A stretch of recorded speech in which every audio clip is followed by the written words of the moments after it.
Muito bem. Então, na semana passada, eu comecei a falar do recurso extraordinário, que é esse recurso que é julgado pelo STF. A gente está falando sobre STF, né? E eu falei sobre as 4 hipóteses constitucionais de cabimento do recurso extraordinário e falei um pouco sobre os requisitos da petição inicial que a pessoa precisa fazer para expor aí o seu caso perante o STF. Ainda dentro dos requisitos da petição, a gente ainda vai falar de outras questões, como, por exemplo, o seguinte. Como eu falei, diferente dos recursos do primeiro para o segundo grau, em que os únicos requisitos que você tem é o fato de você ter perdido a ação e cumprir os requisitos formais de pagamento das custas e fazer o recurso dentro do prazo, aqui, no recurso extraordinário, a gente vai ter o primeiro diferencial, que é que você vincular o seu caso a uma das 4 hipóteses constitucionais do artigo 102, inciso 3º da Constituição, e também você tem que cumprir uma série de outros requisitos que eu quero tratar aqui agora. O primeiro deles é um negócio chamado pré-questionamento. Deixa eu colocar o nome dele aqui nos comentários. E o que é pré-questionamento? Como eu disse, quando eu li o artigo 102, inciso 3º da Constituição, que fala que eu só posso levar para o STF um recurso extraordinário sobre uma questão que já foi decidida em única ou última instância. É a redação aqui mesmo do 102, inciso 3º, que fala que compete ao STF julgar, mediante recurso extraordinário, causas decididas em única ou última instância. Isso significa que, para que você faça um recurso extraordinário, você precisa mostrar que aquela violação à Constituição, o fato da lei ter sido declarada inconstitucional, enfim, que o juiz não tenha aplicado a lei, que, enfim, a questão constitucional que você se funda para fazer o recurso extraordinário, daquelas 4 hipóteses que a gente falou na última aula, essa questão ela já tem que ter sido questionada e decidida nas instâncias anteriores. E essa é uma questão importante, né? O pré-questionamento, ele é uma questão que vem de 2 súmulas do STF. As súmulas, eu vou colocar o texto aqui das 2 súmulas, só para vocês terem guardados aí. As 2 súmulas são do STF, tá? E o STF, ele vai entender o seguinte, e a mesma coisa depois vai valer para o STJ também, quando a gente for falar do recurso para o STJ. Se você não falou sobre a violação à Constituição em nenhum momento do processo, você não tem como fazer um recurso, porque recurso significa que o tribunal, no caso o STF, ele vai rever determinada coisa. Quando você recorre, você pede para que o tribunal que recebe o recurso, ele reanalise. E eu estou dizendo isso porque, muitas vezes, o pessoal passa aí pelas aulas de direito constitucional, pega o caderno no final do semestre, joga no lixo, né? E não se lembra nem mais que existe Constituição, nunca mais na vida dele, exceto na hora em que, já como advogado, você passou da primeira, está lá com o seu processo na primeira instância, passou para a segunda instância, perdeu, e aí fala, existe um negócio de um tal de um recurso extraordinário para o STF, vou usar ele agora. Você não vai conseguir. Ok? Só vai conseguir usar o recurso extraordinário se a questão que você está levando para o STF, ela já foi, como eu coloquei ali em cima, questionada e decidida.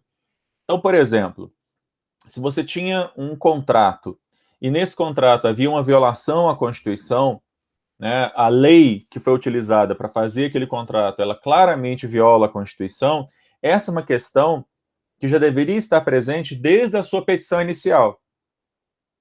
Ou, se essa é uma questão que apareceu na primeira instância, quando o juiz deu sentença, assim que você recorre contra essa sentença, se lá na sentença o juiz deu uma decisão que viola flagrantemente a Constituição, No recurso seguinte, que é o recurso da primeira para a segunda instância, você tem que fazer menção ao fato de que a sentença daquele juiz viola a Constituição. Porque se você não fizer o questionamento prévio e não houver uma decisão da instância recorrida, da instância contra a qual você está recorrendo, e agora você resolve inovar falando sobre isso lá no recurso extraordinário, o STF não vai receber o seu recurso extraordinário. É o que está aqui na súmula 282, que diz, que eu coloquei aqui no chat, que é inadmissível o RE quando não ventilada, quando não tratada na decisão recorrida a questão federal suscitada. Súmula 356. O ponto omisso da decisão sobre a qual não foram feitos embargos de declaração não pode ser objeto de recurso extraordinário por faltar o requisito do pré-questionamento. Tá claro isso?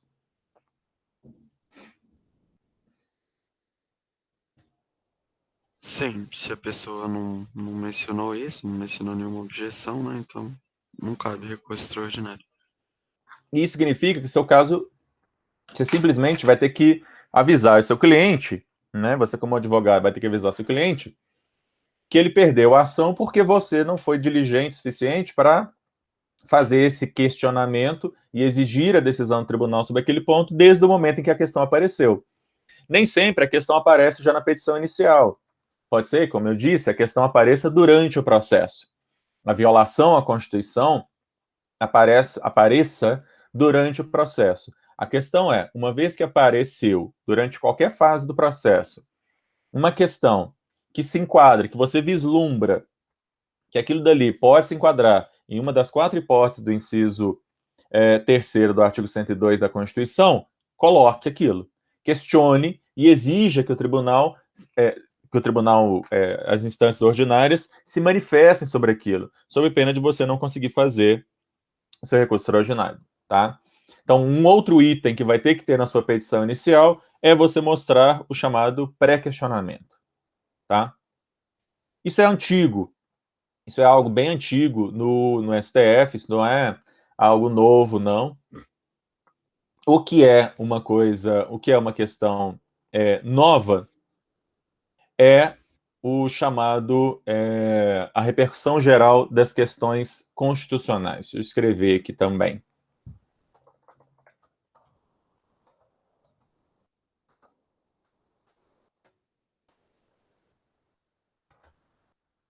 Isso daqui foi criado pela Emenda Constitucional 45 de 2004, que reformou, como eu já mencionei várias vezes aí essa súmula, ela reformou a Constituição, a parte do judiciário na Constituição. Foi ela que, por exemplo, vai criar a súmula vinculante, enfim, criou o CNJ. E entre as coisas que a Emenda Constitucional 45 de 2004 criou, foi criar mais uma barreira de acesso ao STF, que é a chamada repercussão geral da questão constitucional, que está aqui no artigo 102, parágrafo 3º. Tá? 102, parágrafo 3º da Constituição, que vai dizer que, no recurso extraordinário, o recorrente deverá demonstrar a repercussão geral das questões constitucionais discutidas no caso, nos termos da lei, e a lei atualmente é o Código de Processo Civil, a fim de que o tribunal examine a admissão do recurso, etc, etc. Eu vou explicar a continuação aqui logo na sequência. Quero primeiro que vocês entendam o que é essa repercussão geral das questões constitucionais.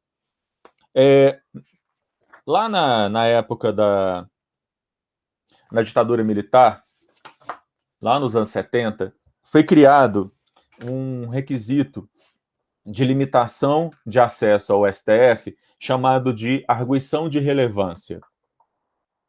E era mais ou menos de onde o pessoal agora, em 2004, se inspirou para criar essa repercussão geral. O que era essa arguição de relevância? Lá, desde os anos 70, que existe uma preocupação com alto volume de processos no STF. Como eu falei, processo foi inclusive por causa disso que foi criado o STJ, para tentar diminuir o número de processos no STF. E o que era a arguição de relevância? Toda vez que você fazia um recurso extraordinário, você tinha que mostrar que o seu caso ele possuía uma relevância jurídica, social, política ou econômica. Estou escrevendo aqui no chat. Econômica. Saiu errado ali, mas vocês entendem. Econômica, a última palavra. O que significa isso? Você tinha que mostrar que o seu caso ele não era importante somente para você, para o seu cliente, para as partes envolvidas, mas que ele tinha uma transcendência, né? Que ele era uma questão, a questão discutida ali, a questão de direito discutida ali, não o caso em si, mas o debate jurídico que estava envolvido naquele caso, ele tinha uma importância que ia para além do mero interesse das partes. Por exemplo, uma questão jurídica controversa. Recentemente, há poucos anos atrás, a gente teve uma chuva de ações na justiça no Brasil falando sobre desaposentação. Não sei se vocês já ouviram falar, mas uma série de advogados foram aos tribunais requerendo que seus clientes tivessem o direito de se desaposentar, ou seja, de voltar à ativa, para que eles pudessem voltar a contribuir com o INSS e, com isso, depois de X tempo, voltar a se aposentar e tendo uma aposentadoria um pouco maior. Foram milhares de ações, alguns tribunais concediam, outros tribunais não concediam. Eu tenho uma questão constitucional aí, que é a questão do direito a se aposentar. A aposentadoria é uma questão tratada na Constituição, a gente falou sobre isso, inclusive, no semestre passado, lá na ordem social. E aí, essa era uma questão que, por exemplo, tinha uma relevância jurídica muito grande. O debate sobre se as pessoas podem ou não podem se aposentar, se reaposentar, se desaposentar, é um debate jurídico relevante. Tinha ali uma questão, inclusive, econômica importante, porque isso tinha um impacto enorme na receita do INSS, né? Então, tinha também uma questão econômica envolvida. Então, uma repercussão social seria, por exemplo, hoje em dia, as várias ações envolvendo a questão do Covid, tem, obviamente, uma repercussão política e uma repercussão social importante. Enfim, você tinha que abrir um item lá na sua petição do recurso extraordinário para mostrar que ele tinha uma relevância para além do mero interesse das partes, uma relevância jurídica, econômica, social ou política, tá? Isso durou alguns anos no STF, lá nos anos 70, depois foi revogado, veio a redemocratização, veio a Constituição de 88, esses requisitos tinham desaparecido, inclusive, porque qual que era a crítica? O STF, ao decidir sobre a questão da relevância ou não, essa decisão ela era secreta e não precisava ser fundamentada. Então, os ministros do STF podiam deixar de julgar o seu recurso, dizendo que não tinha relevância, nenhuma das 4 possibilidades de relevância, e não precisavam justificar por quê, né? Por isso era muito criticada. E aí, o STF, então, depois de 88, vem toda essa coisa do aumento enorme de ações, alguém teve a brilhante ideia, então, de ressuscitar a arguição de relevância, só que agora com outro nome. A repercussão geral das questões constitucionais, como está lá no 103, parágrafo 3º, que é o pressuposto é basicamente o mesmo. Toda vez que é feito um recurso extraordinário para o STF, então, ele vai avaliar se aquele caso tem repercussão geral. Ou seja, se a questão constitucional que está sendo ali discutida, ela tem uma importância que transcende o mero interesse das partes. E a mesma coisa, uma relevância jurídica, social, política, econômica. O pressuposto é exatamente o mesmo. Ok? Com algumas diferenças muito importantes. Primeira diferença é o julgamento não é mais secreto. Aliás, não existem julgamentos secretos, né? Segunda diferença, a decisão do STF, que entende que o caso não tem repercussão geral, ela tem que ser fundamentada. né? O STF não pode simplesmente dizer não vou julgar seu caso porque ele não tem repercussão geral. Se o STF entender que não tem, ele precisa dizer por que que não tem, tá? E em terceiro lugar, que é a parte final aqui, justamente do parágrafo terceiro, em que também, e felizmente, se coloca que o STF, para poder dizer que o caso não tem repercussão geral, eu preciso de decisão de 2/3 dos ministros do STF. Então, eu preciso que pelo menos 8 dos 11 ministros diga que aquele caso não deve ser julgado porque ele não tem repercussão geral. Ok? Então, assim, em tese, a gente vai ver que depois isso acaba sendo um pouco prejudicado por outras coisas, mas em tese, a ideia é de que seu caso vai ser julgado, a menos que pelo menos 8 dos 11 ministros entendam que aquela questão não tem repercussão geral, tá? Bom, aí eu saio um pouco da Constituição e volto de novo aqui para o Código de Processo Civil. Essa questão da repercussão geral, ela está prevista no artigo 1035 do CPC, tá? Artigo 1035 do Código de Processo Civil. E no código anterior já era mais ou menos assim também, logo que houve essa emenda constitucional de 2004, houve uma alteração também no CPC na época, e que adaptou o CPC a essa nova realidade. E aí a gente tem deixa eu colocar aqui o CPC para vocês verem, ao invés de eu ficar lendo o artigo, deixa eu mostrar aqui como é que isso foi regulamentado. Deixa eu compartilhar essa aba. Vamos lá. Ok, José Nunes, enquanto está abrindo aqui, acabou que o STJ tinha decidido que podia fazer esse procedimento de desaposentar e reaposentar, e o STF veio e decidiu em sentido contrário. E aí quem fechou a questão mesmo foi o STF, para dizer que não pode ter desaposentação, porque precisaria de lei, e o tribunal não poderia criar isso e tal, por interpretação. Enfim, o STF deu uma decisão bastante conservadora nesse ponto. Bom, então diz lá o 1035 que o STF, em decisão irrecorrível, e essa é uma questão importante também, né, não tem recurso contra, não conhecerá do recurso extraordinário quando a questão constitucional não tiver repercussão geral.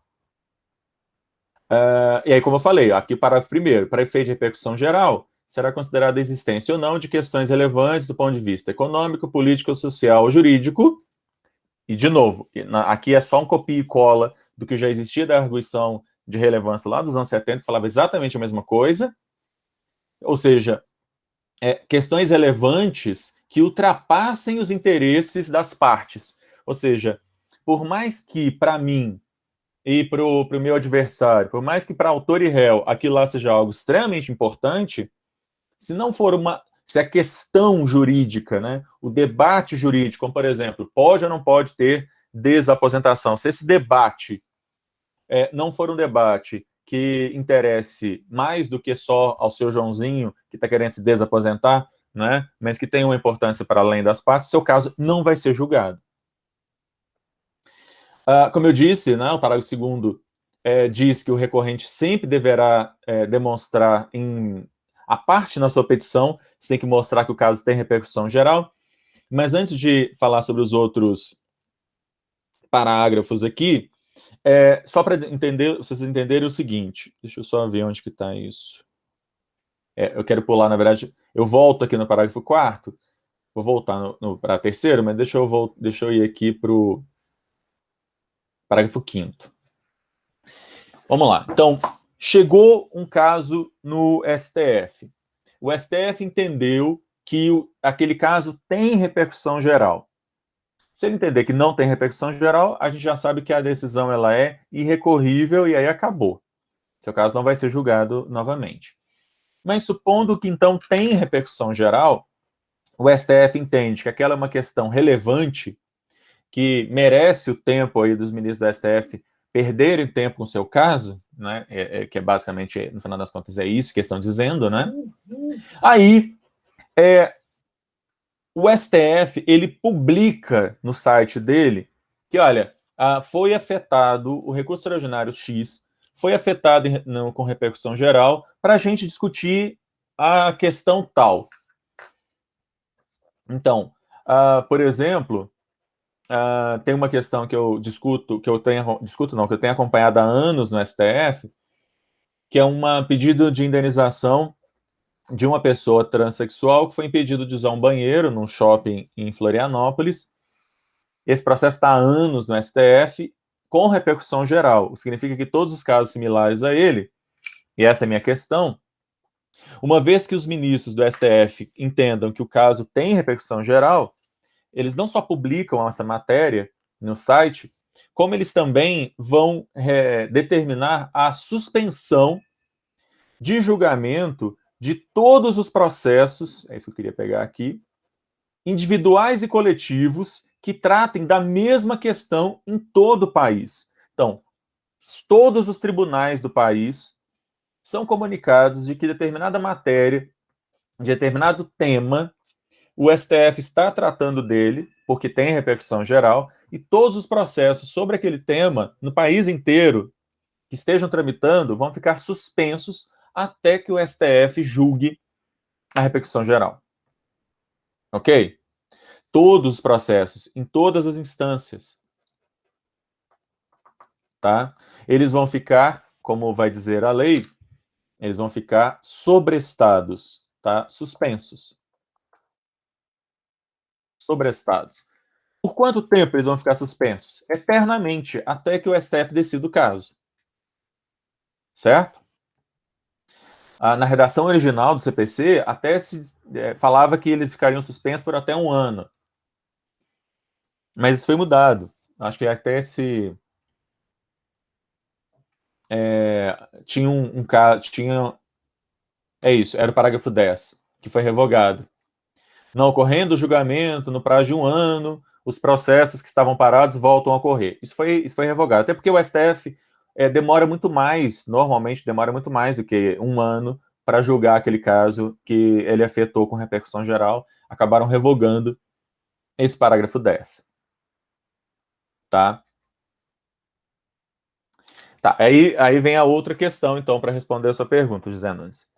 A ideia é a seguinte: uma vez que o STF decidiu aquele caso, então, por exemplo, ele definiu que a interpretação correta da lei, do Código Civil, é X, à luz da Constituição, a interpretação correta do Código Civil é X, ou que pessoas que sofreram, pessoas trans, para usar o exemplo que eu estou acompanhando, pessoas trans que sofrem constrangimento para poder usar um banheiro, elas têm direito à indenização. Todos os casos que ficaram sobrestados, não é que vai ser feito um Ctrl-C, Ctrl-V, porque, na verdade, o que o STF define é a questão jurídica.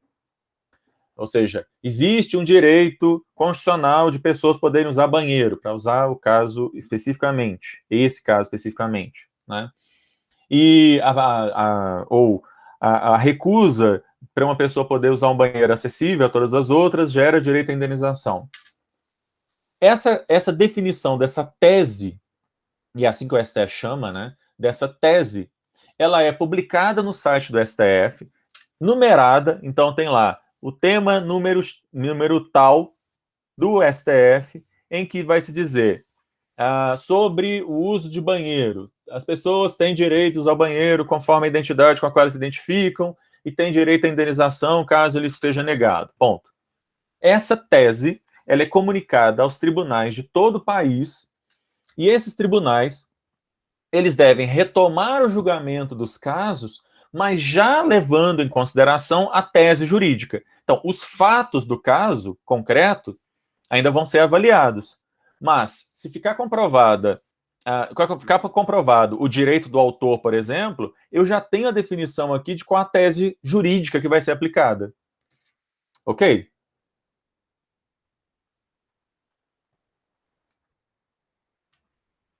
Percebam que não é Ctrl+C, Ctrl+V. Os tribunais nas primeiras instâncias, primeira e segunda, eles continuam tendo que avaliar o caso. Só que a tese jurídica, né, o direito, a parte do direito aí dessa história, está definida. Tá? É como se, e vejam, não estou dizendo que seja, está sendo gravado, inclusive. É como se fosse uma lei. Ok? Da mesma forma que eu pego lá o artigo do Código Civil e falo, como diz o artigo tal do Código Civil, e agora eu aplico ao caso concreto, aqui também eu tenho isso.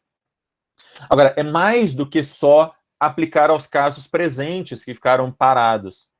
Essa mesma tese deve ser aplicada pelos demais tribunais do país a todos os casos futuros que tratem da mesma questão.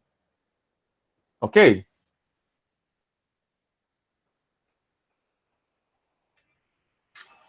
Nesse sentido, se a gente pensar a tese, essa tese, né, esse instituto, melhor dizendo, da repercussão geral, ele é muito interessante, porque ele resolve um problema que dali para frente, os demais tribunais, eles vão aplicar aquela tese em todos os casos tratando da mesma matéria.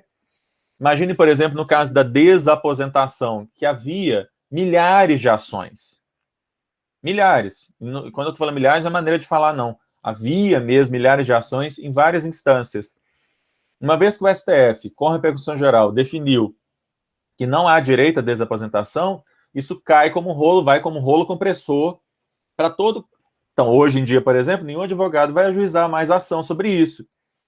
A ideia, inclusive, é que essa é uma medida que, de alguma forma, ela tem um poder aí de diminuir o próprio trabalho do tribunal, dos demais tribunais no futuro, porque ninguém mais vai ajuizar ações tratando aquela mesma matéria. Você já sabe, porque você já sabe que a posição do STF fixada é em outro sentido. Então funciona aí mais ou menos como se fosse uma súmula vinculante, que a gente ainda vai estudar. Só que a súmula, ela precisa de vários julgados até que seja feita uma súmula. Aqui eu tenho um caso, e a partir desse um caso, eu já defino eu crio uma súmula, entre aspas, para aquele caso. Tá? Mas, mesmo que, eventualmente, por erro de juízes de primeira e segunda instância e tal, aquele caso acabe tramitando nos tribunais, eu já sei que eu não, se um tribunal decidiu no mesmo sentido que está definida a repercussão geral, eu já sei como advogado que não adianta eu recorrer para o STF sobre aquela matéria. E é isso que vai estar aqui naquele parágrafo que eu pulei. Uma das coisas que o STF vai avaliar é que se você está querendo fazer um recurso extraordinário sobre uma matéria em sentido oposto à repercussão geral, você já sabe que o seu caso não vai subir. E o inverso é verdadeiro. Se o tribunal daqui decidiu em sentido contrário à decisão passada do STF, que tinha repercussão geral, esse é um dos fatos que já faz seu recurso subir.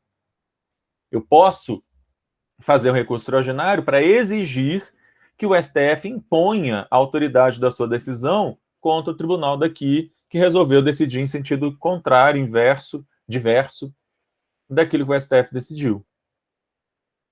Ok?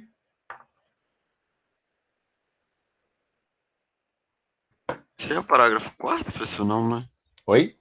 Esse aí que você acabou de falar é o parágrafo 4º do 1035? Não, né? Não, eu falei quarto, mas não, é o terceiro. Ah, Na tá. verdade, é esse daqui. No parágrafo 3º do artigo 1035, o CPC ele vai dizer o seguinte, olha, que eu falei para vocês que o recorrente ele precisa demonstrar que naquele caso dele existe repercussão geral, porque existe uma repercussão do ponto de vista econômico, político, social, jurídico. O que o parágrafo 3º vai dizer é o seguinte, olha, existe um pressuposto de repercussão geral, ou seja, se você só precisa mostrar uma dessas questões aqui, que o seu caso já vai ser considerado como tendo repercussão geral. Por exemplo, se o acórdão do TJ de Minas, se a decisão do TJ de Minas, por exemplo, contrariar súmula ou jurisprudência dominante do STF. Então, o STF tem uma súmula falando X. O TJ de Minas decide Y.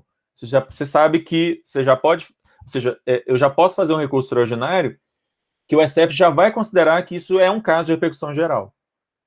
Eu vou ter que fundar meu recurso em uma daquelas 4 hipóteses da Constituição, mas na parte da repercussão geral, eu não preciso mostrar isso daqui, relevância política, social e econômica. A relevância já é jurídica no sentido de que o tribunal, por exemplo, decidiu em sentido contrário a uma súmula do STF. Enfim, tá? Oi. Mas nossa, já tem uma súmula, precisa fazer uma repercussão geral também, tá doido? Como é que tá? O problema é que, às vezes, apesar de ter súmula, os tribunais de instâncias inferiores decidem em sentido contrário à súmula. E aí isso vai ser necessário que o STF, então, ele vai querer julgar esse caso para justamente reafirmar a sua jurisprudência. Eventualmente sim, Beatriz. E na verdade, não é impossível, inclusive, teoricamente, o próprio STF pode mudar de opinião no futuro. A repercussão geral, ela não, como qualquer efeito vinculante, não vincula o próprio STF. O próprio STF pode mudar de opinião. Agora, isso vai demandar do advogado um exercício retórico muito importante, muito grande, para você mostrar que, ou que o seu caso, apesar de parecer com o que está tratado da repercussão geral, ele tem particularidades, em que essas particularidades elas são decisivas para uma decisão diferente, ok? Isso é o que a gente chama de distinção.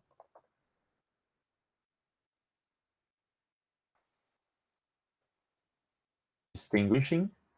Ou você tem que mostrar o que é igualmente difícil, que aquele entendimento firmado pelo STF lá atrás está superado. Superado por quê? Ou porque a legislação mudou, ou porque, o que é mais difícil de mostrar, que a interpretação sobre aquela temática mudou. Então, por exemplo, fazia sentido que há 20 anos atrás um artigo X da Constituição era interpretado de uma certa forma, mas hoje em dia houve uma mutação constitucional, aí a aula lá de teoria da Constituição, né?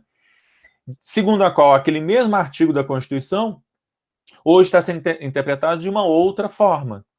Isso é chamado de superação, ou overruling.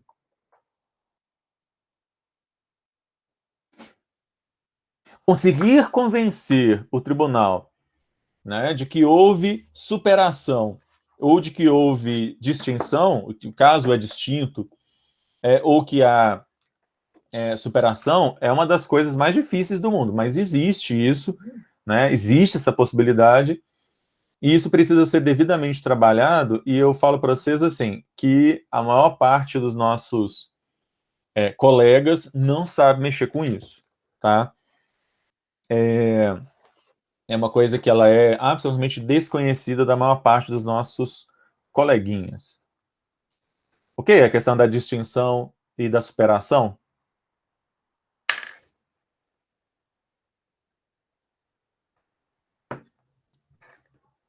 Beleza. Deixa eu ver aqui na minha colinha. O que mais que eu tenho que falar disso? Não, acho que é isso mesmo. Enfim, tem alguns detalhes aqui sobre alguns detalhes processuais de tramitação do recurso ordinário que eu não vou entrar, eu já entrei em muita questão aqui processual, mas foi mais para a parte de admissibilidade, a questão do julgamento e tal, que está até na sequência aqui do CPC, eu não vou falar. Aliás, tem uma questão aqui que eu preciso falar, na verdade, que é o do 1036. Tem uns detalhes aqui que eu não vou falar, mas o 1036 eu preciso falar. Foi criado, e esse não foi via emenda constitucional, foi no CPC anterior, e o atual manteve, que está aqui no artigo 1036, que é o chamado recurso extraordinário repetitivo E vocês vejam que isso, então, para o STF, e existe também a mesma coisa lá para o STJ. Então, no caso do STF, além da repercussão geral, existe também uma outra coisa, uma outra possibilidade, que é o seguinte. Na hora em que chegam vários recursos extraordinários no STF, todos tratando da mesma matéria, de novo o caso da desaposentação. Foram milhares de ações no país inteiro e, eventualmente, chegaram ao STF vários recursos extraordinários, todos tratando dessa mesma matéria. O que o artigo 1036 do CPC vai permitir? Se o ministro, o relator, o que foi sorteado lá para ser relator do caso, no STF, ele perceber que aquele caso que chegou para ele se repete a centenas ou aos milhares no próprio STF, ao mesmo tempo, as duas turmas estão julgando, ou nos tribunais no país inteiro, ele pode se valer desse mecanismo do artigo 1036, né, que vai dizer, sempre que houver multiplicidade de recursos extraordinários, nós estamos falando só de extraordinário por enquanto, né, com fundamento em idêntica questão de direito, haverá afetação para julgamento de acordo com o que está disposto aqui. O que vai acontecer? Então percebam, além da questão da repercussão geral, de repente pode fazer com que seu caso fique parado para que o STF defina, pode acontecer também que, uma vez verificado que existe uma avalanche de casos, todos tratando da mesma matéria, que o relator, então, ele selecione entre os vários recursos extraordinários que existem ali para ser julgados no STF, 2 ou mais recursos que vão ser paradigma, que vão servir de paradigma para o julgamento de todos os demais, né? Que está dito aqui no parágrafo... É isso aqui. Parágrafo 1º. Né? Uma vez selecionados aqueles 2 ou mais recursos que vão ser chamados de representativos, todos os demais recursos que tramitam nos vários tribunais do país inteiro, tratando da mesma matéria, todos os demais recursos extraordinários, nós estamos tratando só do extraordinário aqui, né, vão ficar suspensos. A mesma coisa, eles vão ficar também sobrestados. E aí, uma vez julgado aquele recurso, aqueles 2 ou 3, no mínimo 2, recursos extraordinários que sejam representativos da matéria, a decisão que for dada ali vai ser comunicada aos tribunais de segunda instância do país inteiro, para que eles, então, apliquem o entendimento que o STF deu àqueles casos, de forma que aqueles recursos extraordinários que ficaram parados esperando a decisão do STF não vão subir. Ele já tem a decisão ali já previamente estipulada pelo STF. O que os tribunais de segunda instância vão fazer é apenas adaptar o caso às particularidades do caso concreto. Adaptar a decisão do STF, que foi dada num caso concreto, às particularidades dos casos concretos que eles têm para julgar aqui. Deu para entender? Aqui, então, a gente tem mais um mecanismo para evitar um fenômeno que é muito comum nos tribunais superiores, que é o mesmo tribunal tendo que dar a mesma decisão milhares de vezes. E fica um Ctrl+C, Ctrl+V infinito, né? Imaginem que às vezes o STF dava, né, a mesma decisão centenas de vezes. Porque centenas de recursos extraordinários, tratando todos eles da mesma matéria, todos eles subiram. E aí o STF ficava naquele Ctrl+C, Ctrl+V infinito. A ideia dos recursos extraordinários repetitivos é que, ao decidir aqueles 2 ou 3 recursos, a decisão, ela automaticamente vai ser replicada na parte do direito, né? Na parte dos fatos vai ter que ser adaptado. Mas na parte do direito, a decisão vai ser replicada para todos os casos que ficaram parados aqui na segunda instância. Tá? Isso aqui é o 1036. É claro, tem uma série de outras... Tem uma série... 1036, 1037, seguintes e tal. Vocês não precisam se preocupar com lerem esses demais artigos, não só o 1036 mesmo, porque tem uma série de detalhes aqui, recursos que você pode fazer, se você não aceitar, se aceitar e tal, não vem ao caso nosso aqui. Aqui eu estou dando só a notícia, o que me importa mais é o anterior da repercussão geral. Tá? Esse eu preciso que vocês saibam, que vocês efetivamente saibam. Beleza? Todo mundo?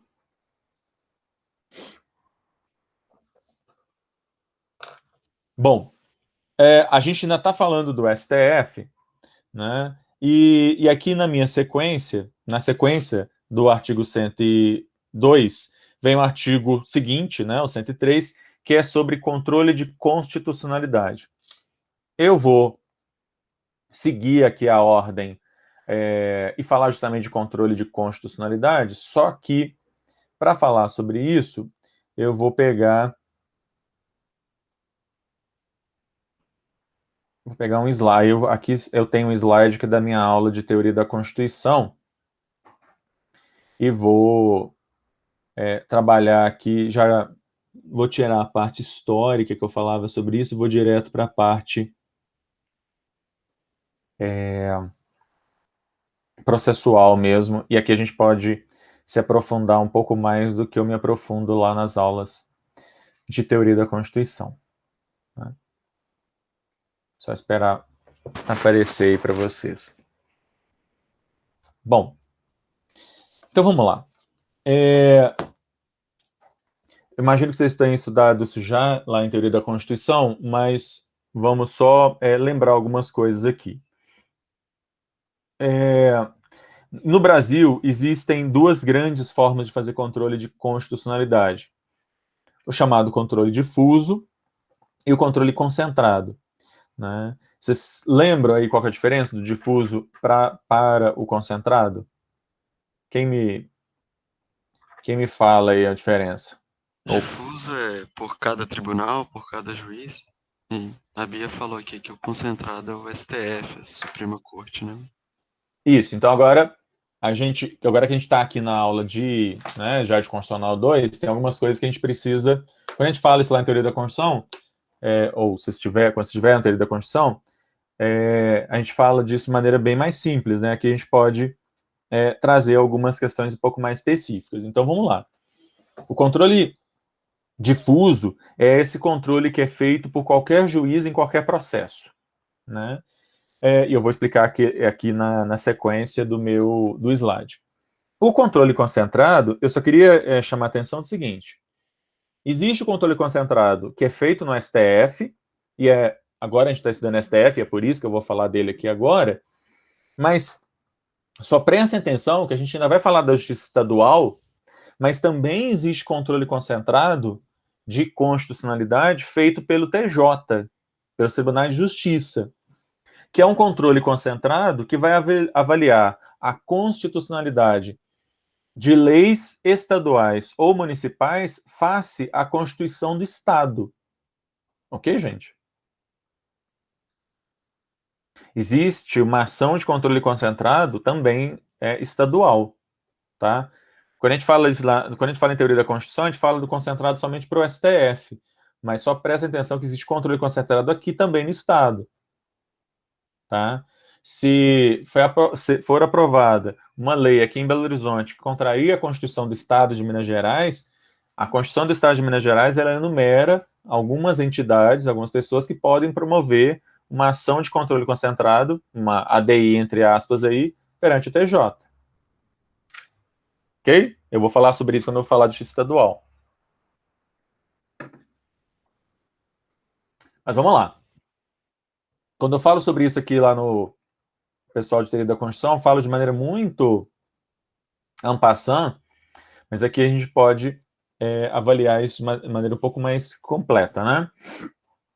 Então, o controle difuso de constitucionalidade, ele é feito a partir de um mecanismo que é uma arguição incidental ou ele é feito de ofício. Vamos pela parte mais fácil aí. O que é uma arguição de ofício? O que é um ato judicial feito de ofício? O juiz decide por ele mesmo, e só dá a decisão lá que se faça ser cumprido. Isso, então, toda vez que a gente falar em decisão de ofício, ato de ofício é porque não houve provocação. Quando o juiz tem, por lei, autorização de falar alguma coisa, de decidir alguma coisa, sem precisar ser provocado. Isso não é a regra. A regra no processo é de que o juiz só pode falar se for provocado. Ok? Excepcionalmente que se permite que o juiz possa decidir sem ser provocado. Beleza. Ou esse controle, então, esse controle pode ser levantado pelo próprio juiz de primeira instância, ao se deparar com um caso e verificar que a lei que seria aplicável àquele caso viola a Constituição, ele mesmo, o juiz, na hora de dar sentença, ele pode dizer, olha, eu estou julgando improcedente aqui o pedido do autor, porque a lei que teoricamente deveria reger esse caso viola a Constituição. Tá? Agora, essa questão, ela também pode surgir, o controle difuso também pode surgir, porque uma das partes, autor ou réu, levanta a questão da inconstitucionalidade da lei que deveria reger o caso. Por que eu estou chamando isso, por que a gente chama isso de uma arguição incidental? Porque percebam, o controle difuso, ele não pode ser o objeto principal da ação. Eu não posso ajuizar uma ação para que o juiz aqui de Belo Horizonte, um juiz aqui de Belo Horizonte, declare um artigo X do Código Inconstitucional, do Código Civil, do Código Penal, inconstitucional. Né? Eu só posso, no meio do meu processo, dizer o seguinte, olha, eu tenho aqui esse contrato que eu firmei com fulano de tal banco, por exemplo, fez esse contrato baseado numa lei X e eu estou aqui, estou aqui requerendo meu pedido, que é, portanto, o mérito da ação, é a revisão contratual, revisão do contrato, tá? E o fundamento para, né, pelo qual eu estou aqui em juízo, as razões jurídicas que me levam a pedir essa revisão contratual é que a lei que baseou o contrato, em que se baseou o contrato, viola a Constituição. Percebam que meu processo, ele tem um pedido, tem uma questão de mérito, e o mérito é a revisão do contrato. O mérito é o despejo da pessoa que não pagou o aluguel. O mérito é o reconhecimento da paternidade. Tá? Isso é um mérito da ação. Eu só posso fazer ações concretas se elas tiverem um mérito assim. Eu não posso ajuizar uma ação cujo mérito seja a declaração de inconstitucionalidade. Ok, gente? Que senão estaria falando de controle concentrado. E controle concentrado só pode ser feito por algumas pessoas. Mas aí Então, tem que ser em relação à Constituição Estadual ou pode ser em relação à Constituição Federal mesmo? na verdade, quando eu penso em controle difuso, estou pensando nele face à Constituição Federal. Tá? Mas vamos lá. Então, o controle difuso, ele aparece, portanto, como um incidente processual. Ele não é a questão principal. A questão principal é o que a gente chama do mérito da ação. É se o cara é ou não é pai da criança, é se a pessoa vai ou não vai ser despejada, é se o contrato vai ou não sofrer revisão. A questão sobre a constitucionalidade ou inconstitucionalidade é uma questão que a gente chama de questão pré-judicial. Tá? Tá aí no slide também. E pré-judicial, eu estou dando essa ênfase no pré e dando essa separadinha aí na palavra na hora que eu falo, porque, na verdade, prejudicial aqui, a gente está falando de prejuízo em sentido jurídico, tá? De pré-julgar. Quer dizer, se durante a ação o autor ou o réu ou o próprio juiz de ofício alegarem determinada lei que rege aquela relação jurídica é inconstitucional, essa questão tem que ser julgada antes do mérito da ação.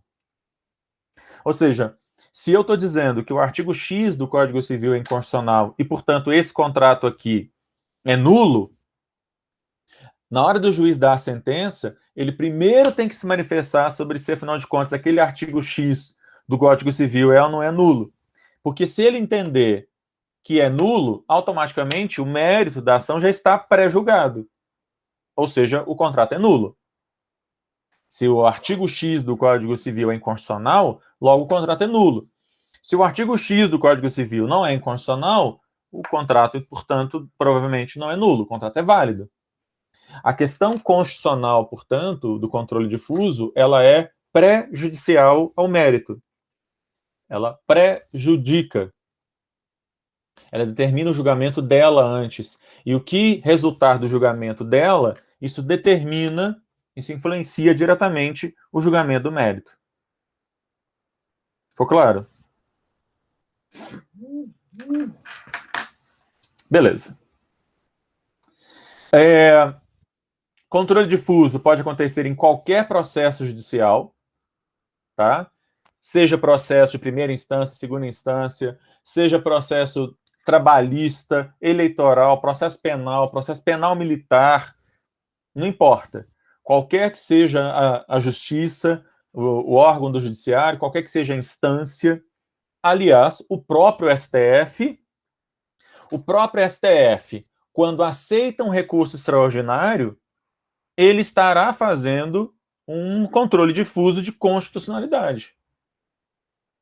Tá certo? Muito provavelmente. Então, em qualquer instância, inclusive o próprio STF. Pode ser feito sobre qualquer norma, qualquer tipo de lei, desde que essa norma seja abstrata, tá, gente? Eu não posso fazer controle de constitucionalidade, seja ele difuso ou concentrado, se aquela é uma norma de efeito concreto, tá? Se é aprovada, sei lá, uma portaria do Ministério da Fazenda, nomeando fulaninho de tal como servidor, ou exonerando fulaninho de tal, essa não é uma norma geral abstrata, essa é uma norma de efeito concreto. Então, sobre isso eu não tenho como fazer controle de constitucionalidade, tá? A norma tem que ser geral abstrata, isso vale também para o controle concentrado. Ela pode ser federal, a norma que eu questiono, né? Pode ser federal, estadual, municipal, desde que ela seja posterior a 88. Né? Leis anteriores a 88 não podem também ser objeto de controle difuso, por uma razão que eu vou explicar depois quando eu falar do concentrado. Se eu estou falando de controle difuso na primeira instância, é o próprio juiz sozinho mesmo que decide, não tem problema. Agora, se esse controle difuso ele acontecer num tribunal de segunda instância ou num tribunal superior, incluindo aí o STF, o procedimento ele é um pouquinho mais complicado, porque eu vou ter o chamado incidente de arguição de inconstitucionalidade. Esse incidente ele é tratado nesses artigos 948 a 950, de novo, do CPC. Tá? Tá lá. São 3 artigos aí.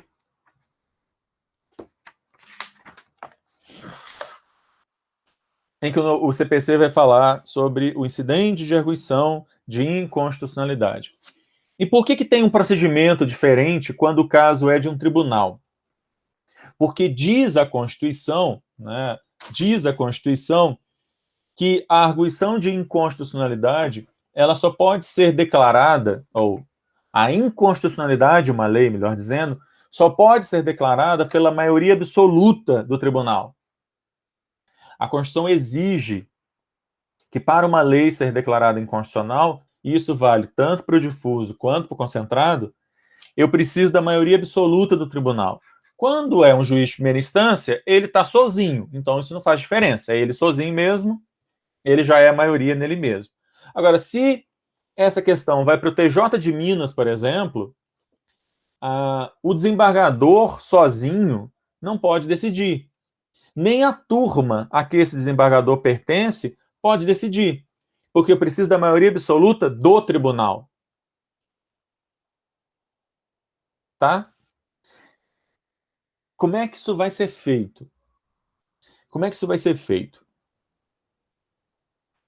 A partir do momento em que ou uma das partes diz que violou a Constituição, né? Que determinada lei que está regendo o caso viola a Constituição, ou o próprio relator lá do tribunal entende que houve essa violação, ele deve ouvir as partes, ele tem que dar oportunidade para que ambas as partes manifestem sobre essa arguição de violação da Constituição, e aí ele dá oportunidade para que aquela turma ou câmara que ele pertence, ok, gente? Turma, câmara e sessão, isso fez parte aí daquele dia, daquela aula que vocês assistiram assíncrona. Ok? O que é sessão? Turma, câmara, sessão? Turma e câmara, sim, eu lembro que é a mesma coisa, são sinônimos, né? A sessão seria um pouco maior ou tá na mesma linha? Na verdade, eu tenho três níveis aí, né? Eu tenho o pleno, ou órgão especial, que é um pleno menor, que representa o plenário. Eu tenho as turmas, o tribunal é dividido em turmas ou câmaras, mas eu tenho um órgão intermediário aí, que são as sessões. Por exemplo, no TST, Tribunal Superior do Trabalho, eu tenho a sessão de dissídios individuais e a sessão de dissídios coletivos. O que é a sessão? Ela é um órgão que reúne várias turmas ou várias câmaras a respeito de determinada matéria, para fazer um procedimento de uniformização. Então, por exemplo, aqui no TJ de Minas, a gente tem várias câmaras cíveis, várias câmaras criminais. Aí as câmaras cíveis, elas são reunidas num negócio chamado câmaras reunidas, que no caso do TJ de Minas se chama sessão, se chama câmaras reunidas, mas é exatamente a mesma coisa. É um órgão intermediário em que, por exemplo, se eu mostrar que, sei lá, a primeira Câmara Cível decidiu um trem contra o meu cliente, mas a segunda Câmara Cível do TJ de Minas, sobre a mesma matéria, já deu uma decisão em sentido diametralmente oposto. Aí existe um recurso, que vocês vão estudar mais à frente, em que eu pego esse caso, mostro essa divergência interna e mando o caso lá para as câmaras cíveis reunidas, para que elas então uniformizem a jurisprudência, para que não haja divergência dentro do próprio tribunal. Beleza? Então, esse incidente, ele pode acontecer porque o caso está ali na Câmara ou turma, ou porque o caso já está até na sessão, inclusive. Lembrando que a arguição de inconstitucionalidade não tem pré-questionamento com relação a ela, exceto o fato de que se a questão constitucional é justamente o objeto do recurso extraordinário, ela tem que estar pré-questionada, né? Mas, enfim. A turma, Câmara ou sessão, ao receber do relator o pedido para avaliação, para que o caso seja levado ao plenário, né?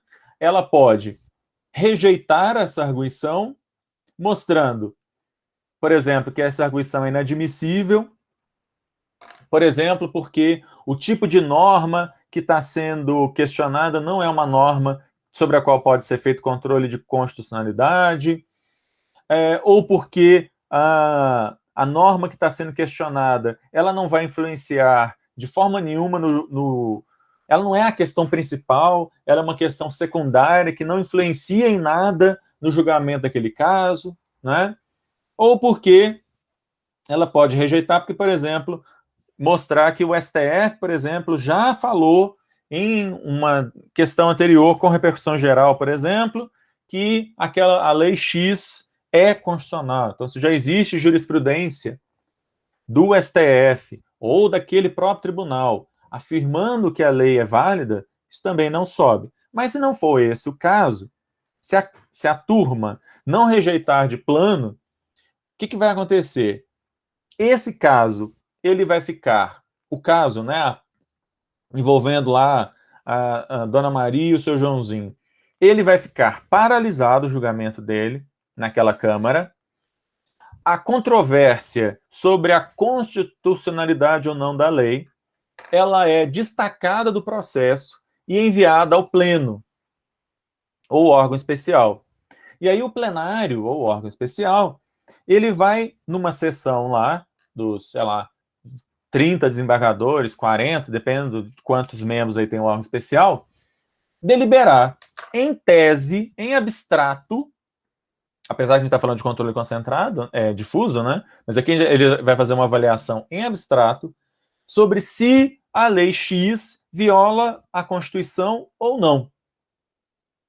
Se ele entender que viola a Constituição, ele vai declarar aquela lei inconstitucional, ou se ele entender que não viola, ele vai declarar aquela lei constitucional, e aí ele devolve isso, essa decisão para a turma, né? Ou Câmara, ou sessão, enfim, e aí a turma, Câmara ou sessão, vai prosseguir no julgamento daquele recurso, tomando em consideração o que foi decidido pelo plenário. Ok, gente? Deu para entender isso aí? Sim. Aí se a lei for inconstitucional, já está praticamente decidido o processo? Mais ou menos, porque daí, ok, é inconstitucional, então agora a turma vai resolver lá a apelação. Por exemplo, se a minha apelação eu estava requerendo, estava contestando, né, porque eu estou dizendo que o contrato é nulo porque a lei é inconstitucional, então a turma já vai o quê? Declarar nulo o contrato alegando que a lei é inconstitucional, por exemplo, é isso. Contra essa decisão, que declarou uma lei X inconstitucional via controle difuso, essa é uma das hipóteses pelas quais eu posso fazer o quê? A outra parte pode fazer o quê? Recurso extraordinário. Ok? E aí as coisas se conectam umas às outras aí. Ok. Mas aí se, tipo, fazem uma ADI contra essa lei, aí a pessoa praticamente já perdeu o recurso extraordinário, né? Se a ADI for julgada procedente. Sim. E, na verdade, isso pode acontecer. Se o STF declara uma lei constitucional ou inconstitucional via controle concentrado, isso tem uma influência direta sobre os processos que estão em curso. A gente falou um pouco sobre isso mês passado, quando eu falei sobre relativização da coisa julgada. Vocês se lembram disso, tá? Essa súmula vinculante aqui ela é importante, porque tinha alguns tribunais em que a turma ou Câmara, para evitar, né, ter que submeter o caso para o plenário e tal, eles bancavam os espertinhos e faziam o seguinte: ao invés de levantar a tese da possível inconstitucionalidade da lei, eles resolviam não aplicar a lei. Simplesmente fingiam que a lei não existia. Ou seja, eles não declaravam inconstitucional, mas também não aplicavam a lei. E aí o STF vai dizer, né, que viola a cláusula de reserva de plenário. Eu falei para vocês que a Constituição exige que a lei só possa ser declarada inconstitucional no plenário, né, por maioria absoluta, que é o artigo 97 da Constituição.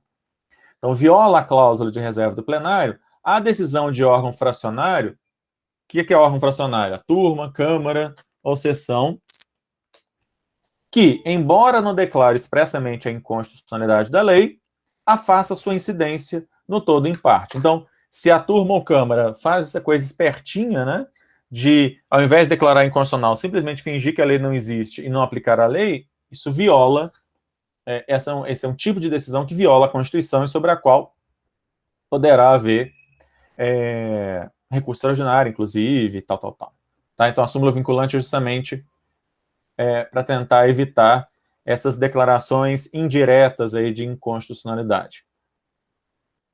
Aqui o final, que eu já falei, né, se o órgão fracionário acolhe, lá vai ser acordo, o incidente é remetido ao pleno, ao órgão especial, e aí o plenário, o órgão especial, aqui eu estava falando do procedimento, né, de como é que eu falei da decisão, mas não falei do procedimento.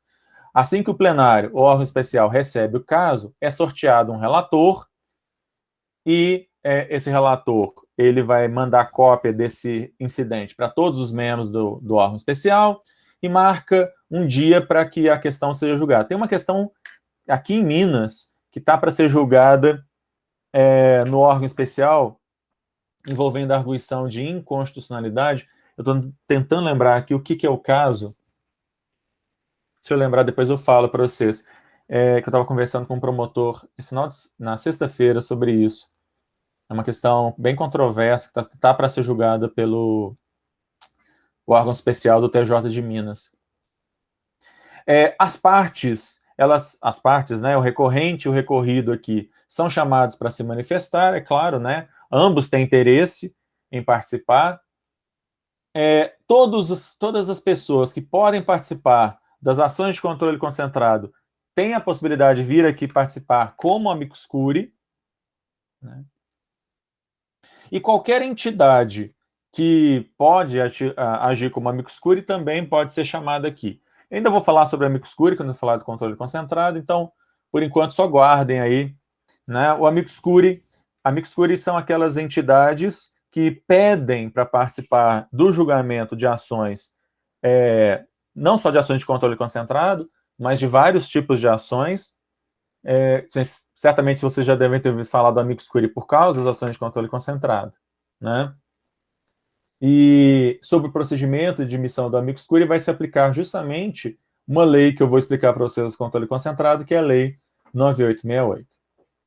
Ok? Então, eu estou acompanhando, inclusive, esse julgamento aqui no TJ sobre esse caso. Estou tentando lembrar o que é o caso aqui, mas eu estou tem já um cadastro lá para eu receber a decisão do TJ de Minas sobre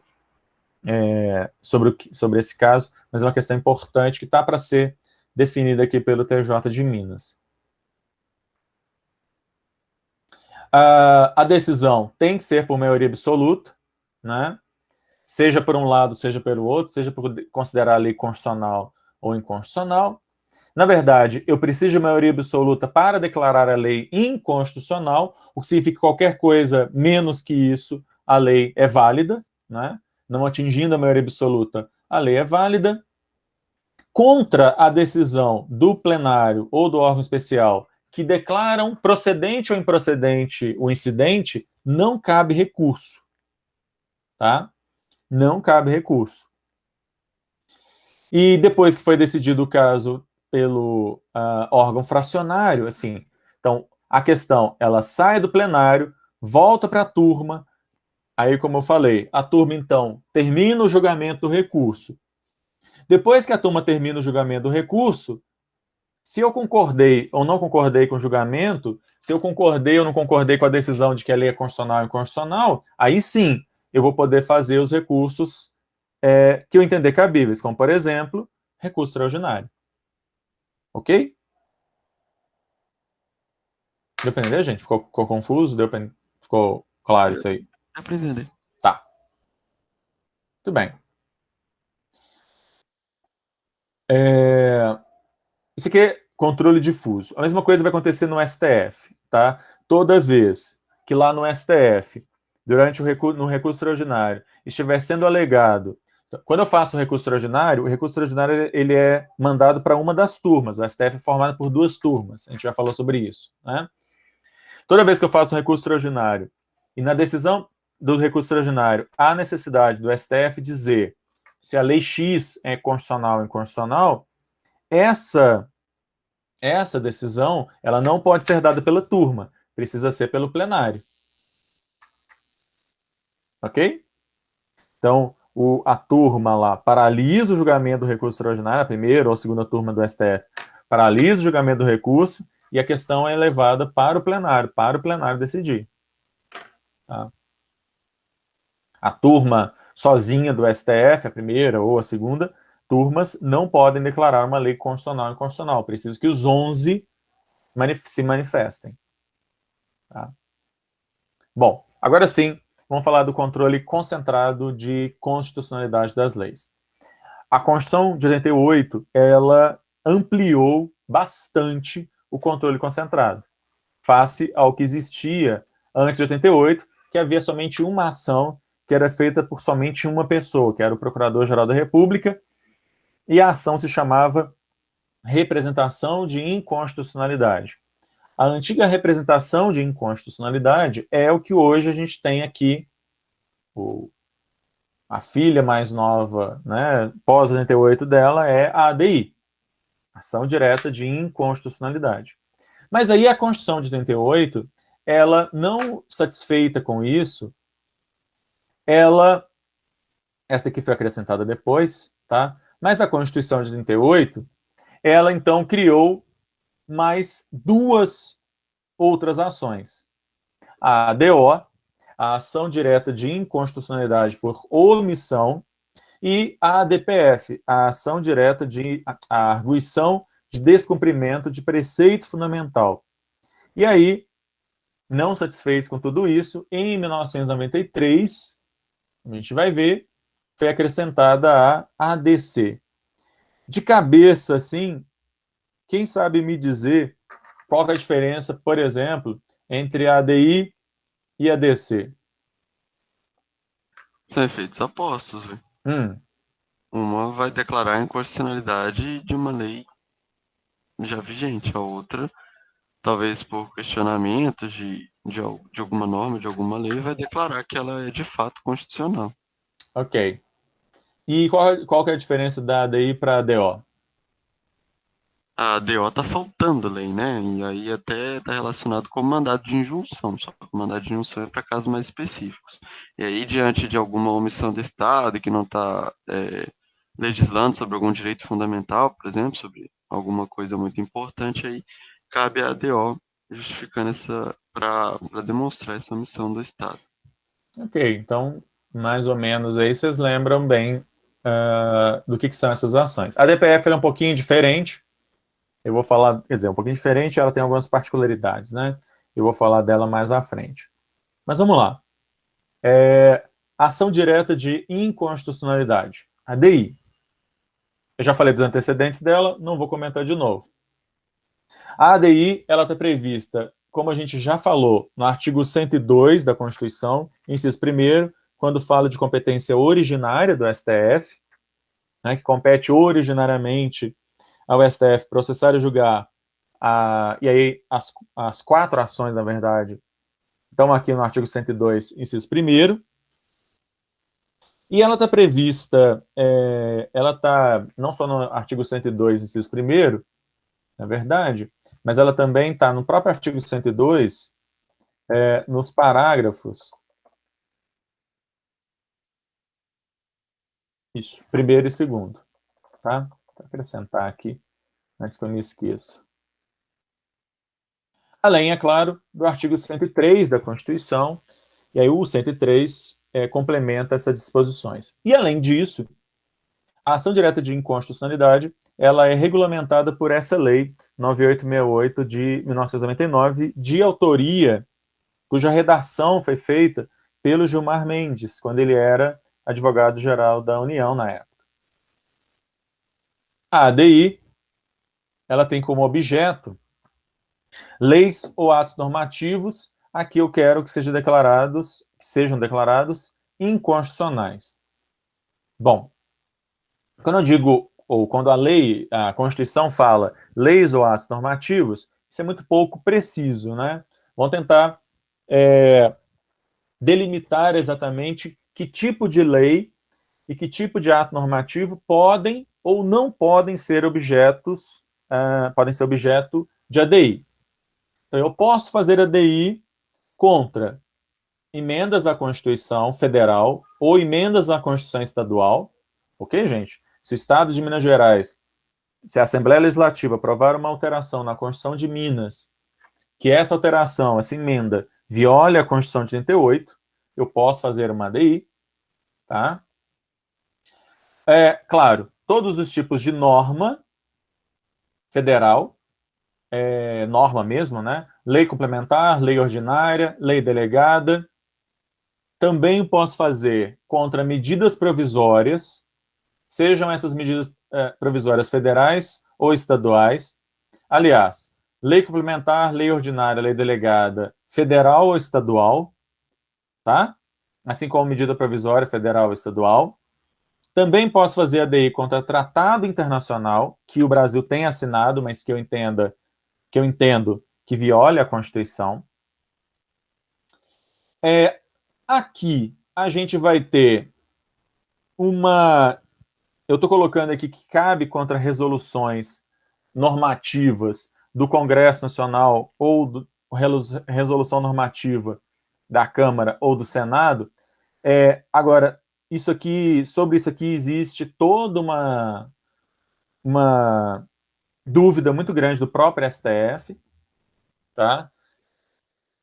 Como a gente já falou quando eu falei de procedimento legislativo, eu já adiantei para vocês o seguinte: existem determinados tipos de norma feitos pelo Congresso Nacional que o STF tradicionalmente entende que eles não podem ser discutidos judicialmente porque eles são matéria interno corporis.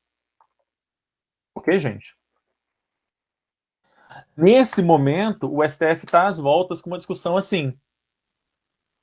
Por exemplo, desculpa. Por exemplo, o STF está às voltas da discussão sobre se o presidente da Câmara pode ou não pode ficar segurando os pedidos de impeachment. Ok? Vocês sabem o que é essa? Que o José Nunes e eu comentamos sobre isso lá naquele vídeo que a gente fez, né? Afinal de contas, o presidente da Câmara, ele pode ficar enrolando e não dar seguimento, né? Não se manifestar sobre os trocentos pedidos de impeachment contra o Bolsonaro? Tradicionalmente, se entende que sim, porque existe um artigo lá no regimento interno da Câmara que meio que dá esse poder para o presidente da Câmara. Pelo menos é assim que esse artigo do regimento interno é interpretado. O regimento interno dos deputados é interpretado. Só que está sendo discutido isso nesse momento no STF. Não é através de uma ADI, na verdade está sendo feito através de um mandado de segurança, mas a discussão ali é justamente sobre isso. Essa é uma questão interna corporis ou não?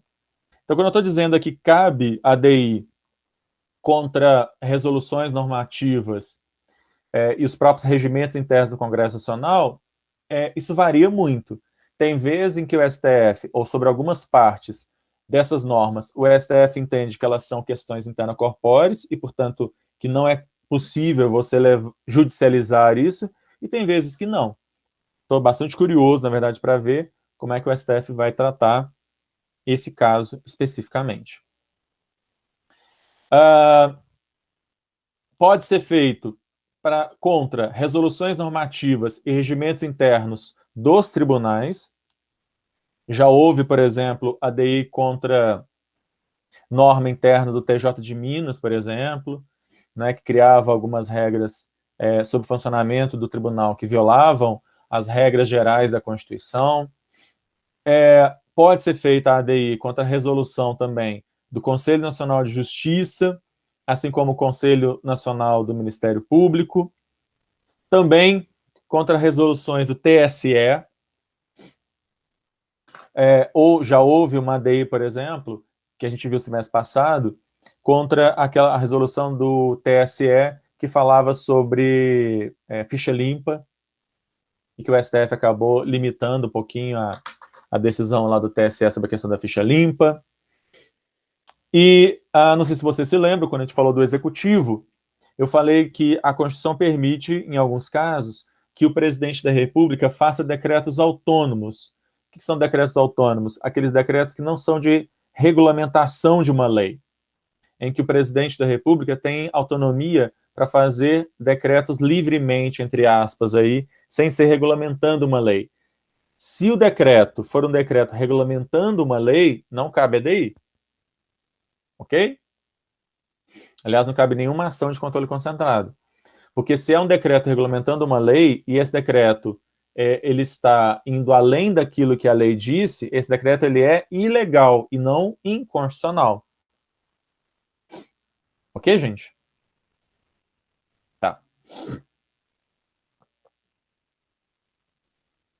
Agora, tradicionalmente, o STF vai entender que tem alguns tipos de norma, de atos normativos, sobre os quais não cabe ADI. Então, por exemplo, Não cabe EDI, como eu disse, para atos normativos de efeito concreto. Então, uma portaria, uma resolução, ou mesmo que seja um decreto autônomo do presidente da República, nomeando alguém, ou nomeando alguém para um cargo, ou exonerando alguém de um cargo, esse é um ato normativo de efeito concreto. Logo, sobre ele não cabe EDI. Tá? Mas percebam que mesmo o STF, ele não é totalmente... ele tem exceções, ele mesmo abre exceções das regras que ele mesmo inventa. Eu não vou trabalhar com todas essas exceções aqui, mas vocês podem dar uma olhada depois em medidas cautelares tomadas nessas 3 ADIs, que foram julgadas em conjunto, vocês veem que inclusive a numeração delas é conjunta, né? Em que, apesar de serem normas de efeito concreto, o STF excepcionalmente admitiu que essas ADIs tramitassem. Então, ele mesmo cria a regra e ele mesmo excepciona, né? Não pode ser feita ADI contra norma anterior à Constituição de 88, assim como não existe ADI contra texto originário de Constituição. Você não pode pedir que o STF declare um artigo X inconstitucional da Constituição, porque estaria violando um outro artigo Y da mesma Constituição. Ok? Eu posso fazer uma ADI contra um artigo que foi alterado, ou seja, aí eu estou fazendo uma ADI contra uma emenda. Mas se são 2 artigos da redação original, eu não posso fazer porque dentro da Constituição as normas estão todas no mesmo plano, não existe hierarquia. Beleza? Não posso fazer ADI contra a lei municipal. Percebam, não posso fazer ADI no STF. Mas como eu falei quando comecei a falar aqui de controle concentrado, eu posso fazer uma ADI, entre aspas, no TJ de Minas. Eu estou falando entre aspas, tá, gente? Porque o nome das ações de controle concentrado nos tribunais, nos estados, variam. Não me lembro agora se em Minas se chama ADI. Ou se ainda usam, eu acho que ainda usam um nome antigo, que é representação de inconstitucionalidade. Mas, enfim. Eu posso fazer uma ADI contra uma lei municipal perante o TJ de Minas, mas não perante o STF. Tá? E também não posso fazer ADI contra súmulas, mesmo que sejam súmulas vinculantes. Ainda vou falar de súmula vinculante, mas não cabe ADI. Ok? Aqui com relação ao cabimento e não cabimento. Essas mesmas regras, tanto sobre o cabimento quanto sobre o não cabimento, também se aplicam à ADC, tá? E também se aplicam à ADO. No caso da DPF, a regra é um pouquinho diferente, mas essas regras de cabimento ou não cabimento se aplicam às 3 ações que eu falei, só não se aplicam à DPF. Tá? Muito bem. O artigo 103 da Constituição, então tudo isso para eu chegar aqui no artigo 103, né? O artigo 103 da Constituição vai falar sobre quem pode propor as ações de controle concentrado.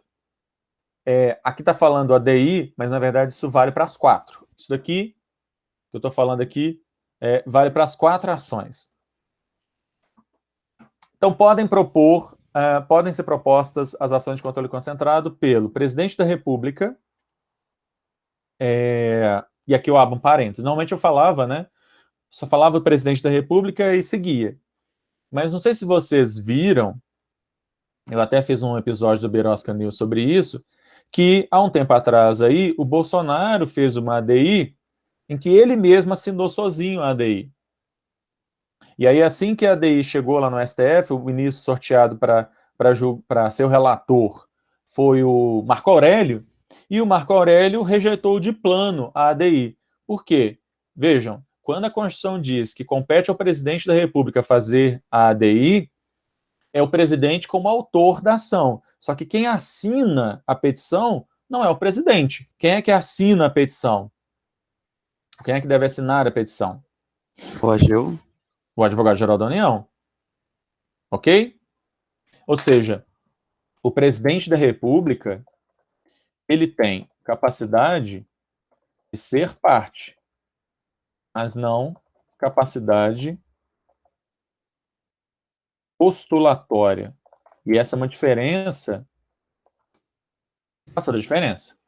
Quem tem capacidade postulatória é quem são os advogados. Nós, advogados, temos capacidade postulatória, ou seja, a gente pode postular, a gente pode ajuizar ações. Ainda que quando a gente ajuiza uma ação, a gente ajuiza a ação em nome do nosso cliente. Então, quando eu faço uma petição, eu digo lá, né, João Maria, nessa ação representada por seu advogado, tá certo? Vem perante esse juízo requerer o seguinte, e assina a petição lá no final. Para todos os efeitos, quem está requerendo é o João. Mas quem assina a petição sou eu. Eu falo por ele. Aliás, daí a palavra advocare, né? Eu falo por. Beleza, gente? Isso é um negócio que a gente aprende na faculdade de Direito e que alguém deveria ter assessorado melhor o próprio Bolsonaro. Ele não pode assinar uma petição sozinho, porque ele tem, como o artigo 103 da Constituição fala de capacidade de ser parte. Não fala de capacidade postulatória. Capacidade postulatória, nos termos da própria Constituição, no caso do presidente da República, quem tem é o advogado-geral da União. Ok? Então, esse caso aí, depois eu coloco o vídeo lá no Classroom, se vocês quiserem dar uma olhada, em que eu comento justamente essa mancada, e é uma mancada, viu? Foi um vexame, assim, esse negócio. Mas então, vamos lá. Presidente da República. Também pode ser proposta pela mesa do Senado e mesa da Câmara. De novo, não é o Arthur Lira, presidente da Câmara, que vai assinar a petição, mas a advocacia lá da Câmara. Assim como não é o Rodrigo Pacheco, que é presidente do Senado, que vai assinar a petição. Né? Quem vai assinar é a advocacia lá do Senado. A mesma coisa, mesa de Assembleia Legislativa Estadual e Governador. Daqui a pouquinho eu explico porque está em azul ali. O Procurador-Geral da República, claro, né? Ele já podia antes, de 88, continua podendo. O Conselho Federal da OAB. E percebam que eu tenho uma classe aqui, uma classe profissional destacada das demais classes e sindicatos, né? Eu vou explicar daqui a pouquinho essa diferença. Qualquer partido político, desde que ele tenha pelo menos um deputado federal ou um senador, e também as confederações sindicais, que a gente estudou semestre passado, Confederação Nacional da Indústria, Confederação Nacional do Comércio, Confederação Nacional dos Trabalhadores do Comércio, e por aí vai.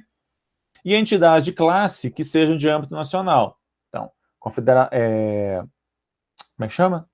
Conselho Federal de Psicologia, Conselho Federal de Medicina, Conselho Federal, e por aí vai. Né? De Engenharia, tá?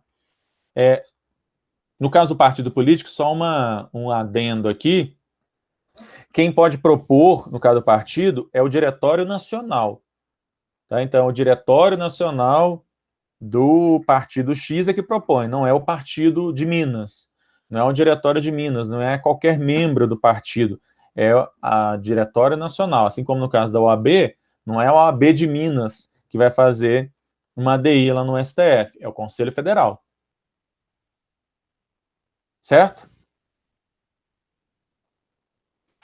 Bom, eu já vou explicar por que esses aqui estão em azul. Eu acho que eu coloco isso justamente aqui. Vamos lá. Quando veio a Constituição de 88 e ela deu esse bando de gente, colocou esse bando de gente podendo fazer a ADI e as demais ações, o STF ficou com muito medo de que essa ampliação provocada pela Constituição de 88 fosse abarrotar o Tribunal de Ações. E, de fato, nos primeiros anos, logo nos primeiros anos, começou a chover de ADI e tal no STF.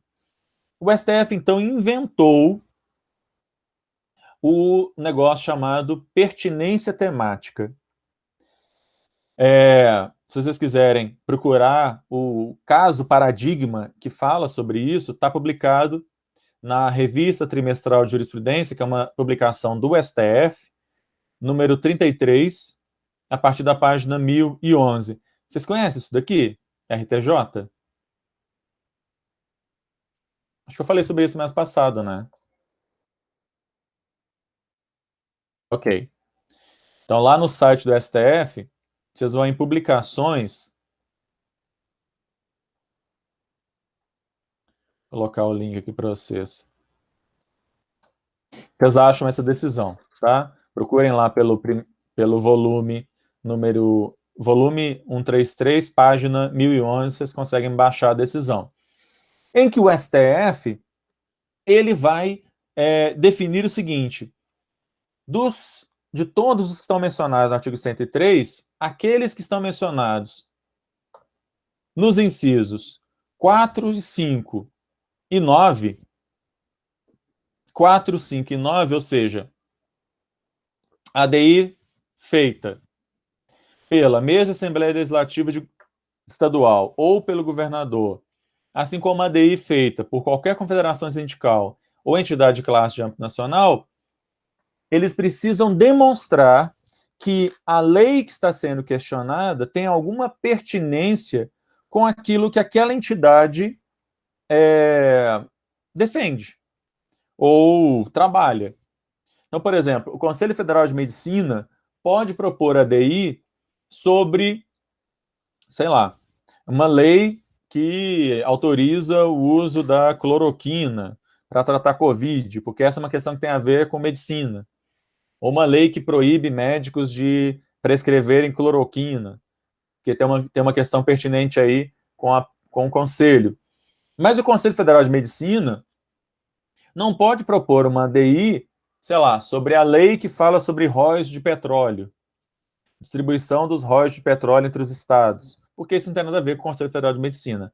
O governador do estado de Minas, eventualmente, poderia fazer uma DI sobre a questão dos royalties de petróleo, porque Minas Gerais pode receber mais ou menos de acordo com o que essa lei estabelecer.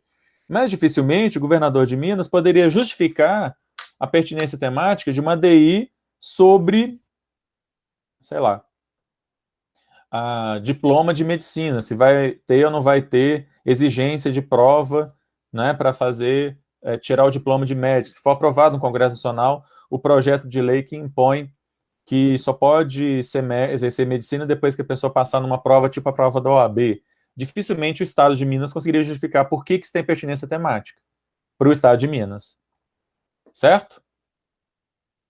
Sim. É só nessas 3 entidades aí mencionadas? Então, essas 3.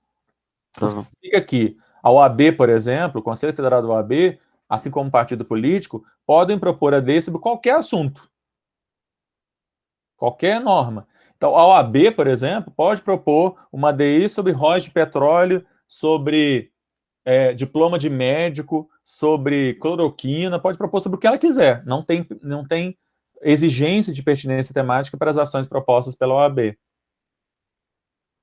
Isso é, obviamente, resultado de um lobby enorme que a OAB fez durante a Assembleia Nacional Constituinte, que fez com que ela fosse colocada em destacado. Porque a OAB é uma entidade classe. Tá certo? Ela é uma entidade classe de âmbito nacional, mas ela foi colocada em destaque aí entre os legitimados. E aí o STF acabou entendendo que, por causa disso, a OAB não submete aos limites da pertinência temática. Tá?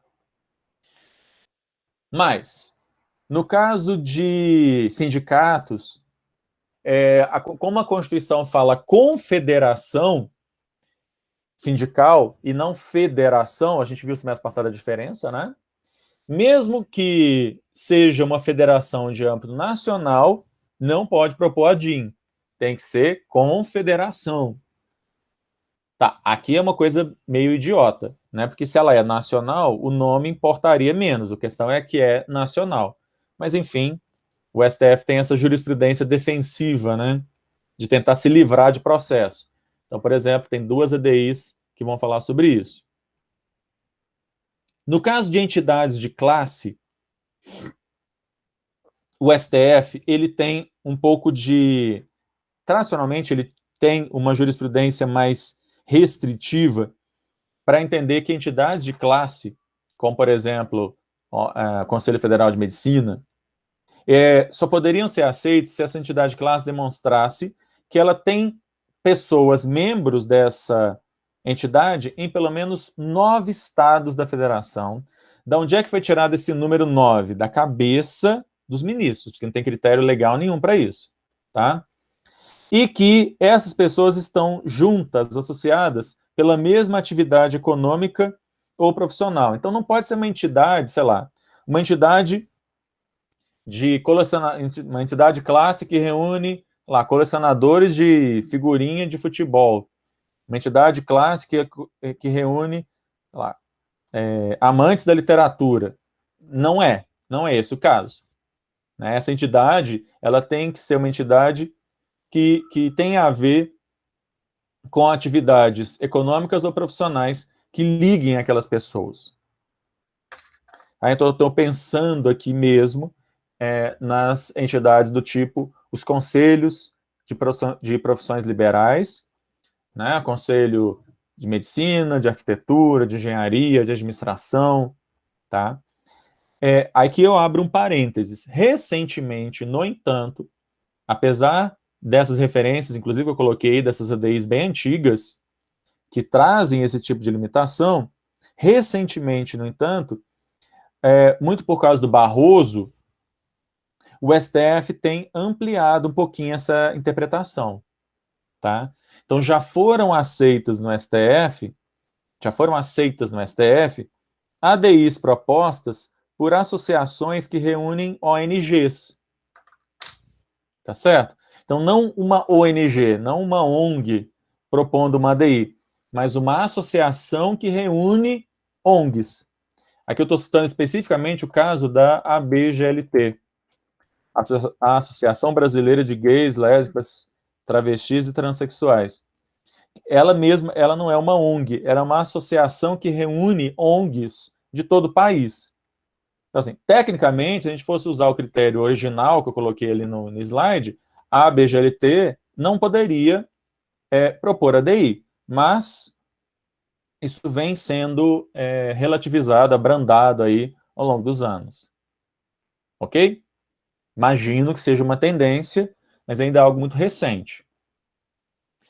E só para terminar aqui por hoje, no caso de partidos políticos, como eu disse, somente o Diretório Nacional, não é o presidente do partido e nem diretórios regionais, é só o Diretório Nacional que pode propor a ADI.